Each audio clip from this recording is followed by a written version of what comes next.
Pessoal, então a gente está continuando o nosso tema aí de competência da Justiça do Trabalho. A gente já falou do inciso 1, já trabalhamos no inciso 2, agora a gente entra no inciso 3. Lembrando que a gente está falando da competência até agora, a gente está falando de competência territorial, essas 114, 1 e 2 que a gente já estudou. Isso é competência territorial? Não, né? Material, muito bom, Vitor. Competência em razão da matéria que nós estamos falando, para vocês localizarem, já começarem a fazer associação. E competência em razão da matéria é competência absoluta ou relativa? Absoluta. Então, beleza. Pessoal, inciso 3 agora, então. Compete à Justiça do Trabalho processar e julgar. Vai nos dizer o inciso 3. As ações sobre representação sindical entre sindicatos e trabalhadores e entre sindicato e empregadores. Ok? Então, após a emenda constitucional 45 de 2004, também todas as discussões referentes aos sindicatos são de competência da Justiça do Trabalho. E aí, tanto para as ações, para os atos intrasindicais, que são atos, às vezes, relacionados a alguma assembleia interna do sindicato, quanto para atos intersindicais, ok? Que aí te falando de alguma discussão entre sindicatos, por exemplo, de quem é o representante daquela determinada categoria.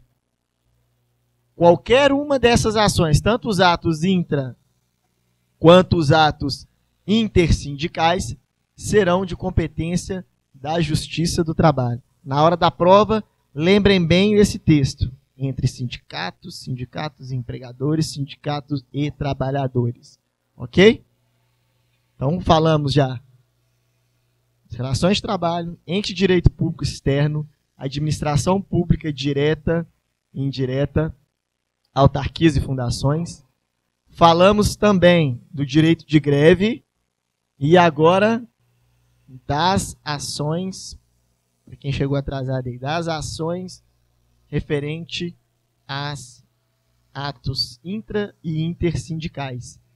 E quando eu falo em ações sindicais, a gente tem que lembrar que se aplica tanto para confederação quanto para federação, sindicatos também, ok?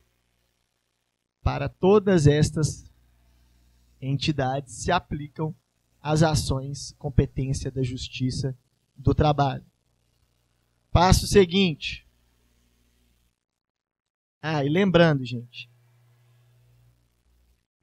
se for ação referente a um sindicato de servidor estatutário, justiça comum. Excelente. Ok? Se for um sindicato de servidores públicos estatutários, obviamente a competência vai ser da Justiça comum, por aquela regra que a gente já estudou no inciso 1. Ok? Próximo passo. Quando a gente fala de sindicato, vocês têm claro em mente a diferença de convenção coletiva para acordo coletivo de trabalho? Um pouquinho? Quando a gente falar em sindicato, gente, lembre-se aqui, os sindicatos eles podem propor, fazerem, né? Acordarem.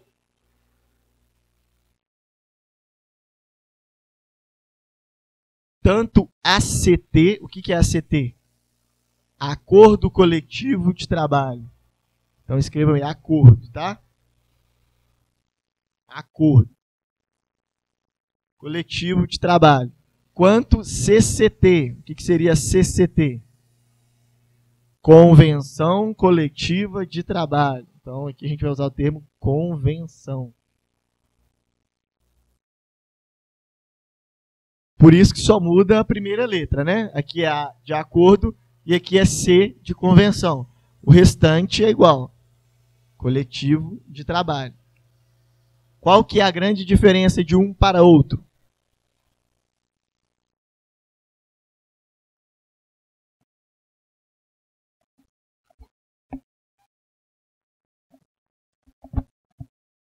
Exatamente. Então aqui, o que eu vou falar no acordo? De uma empresa, de um lado, e do outro, o sindicato. Exatamente. Deste lado, o sindicato. Porque aí, as regras acordadas naquele acordo só valerão para aquela determinada empresa que firmou um acordo coletivo de trabalho. Isso, na prática, muitas das vezes, se aplica a grandes empresas, que têm uma força muito grande.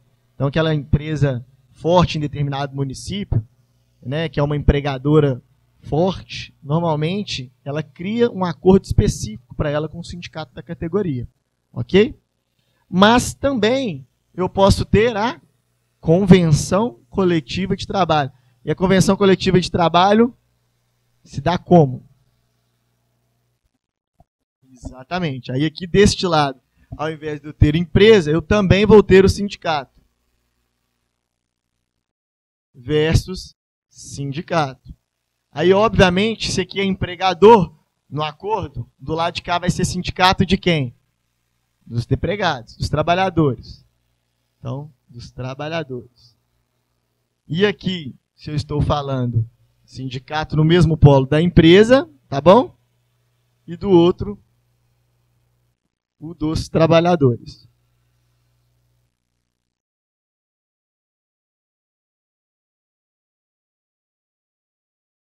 Então, o que esse inciso está nos dizendo? Que é as ações referentes entre sindicatos e empregadores, todas essas ações serão de competência da Justiça do Trabalho, ok?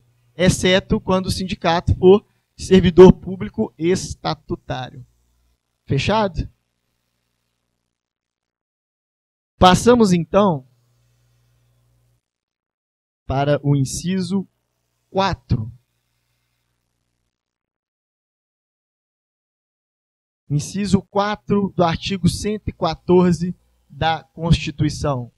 Vai nos dizer: compete à Justiça do Trabalho processar e julgar os mandados de segurança, habeas corpus e habeas data, quando o ato questionado envolver matéria sujeita à sua jurisdição.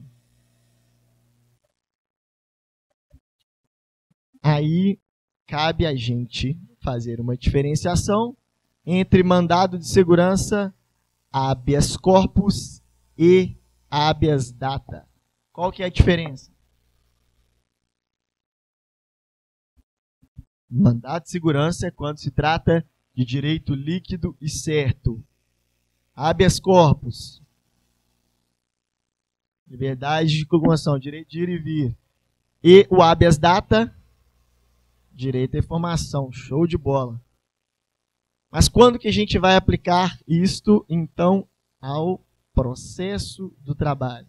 Obviamente, quando estas matérias, tanto o mandado de segurança, quanto o habeas corpus, quanto o habeas data, estiverem ligados a matéria sujeita à sua jurisdição. É o que a lei fala. Matéria sujeita à jurisdição trabalhista. Então, o mandado de segurança tem que estar ligado com uma relação do trabalho, certo? Para ser competência da Justiça do Trabalho, mandado de segurança, habeas data e habeas corpus, eu tenho que linkar com a Justiça do Trabalho. Mas como assim, professor? Vamos dar exemplos. No mandado de segurança, por exemplo. O mandado de segurança, se um juiz do trabalho comete um ato arbitrário e ilegal, poderá a parte impetrar um mandado de segurança quanto ao ato daquele juiz do trabalho, não pode? Que vai ser analisado por quem? Pelo Tribunal Regional do Trabalho. Ok? Então, eu falo em mandado de segurança tanto contra atos de juiz, eu falo de mandado de segurança contra ato do ministro do TST, que aí vai ser analisado pelo próprio Tribunal Pleno, naquele esqueminha que a gente viu ontem. Então, sempre quando a gente falar mandado de segurança, a gente coloca atos de juiz do trabalho, ato de ministro do trabalho e juiz do TRT. Sempre que esses três cometerem algum ato arbitrário, ilegal que fira direito líquido e certo, caberá mandado de segurança. Certo?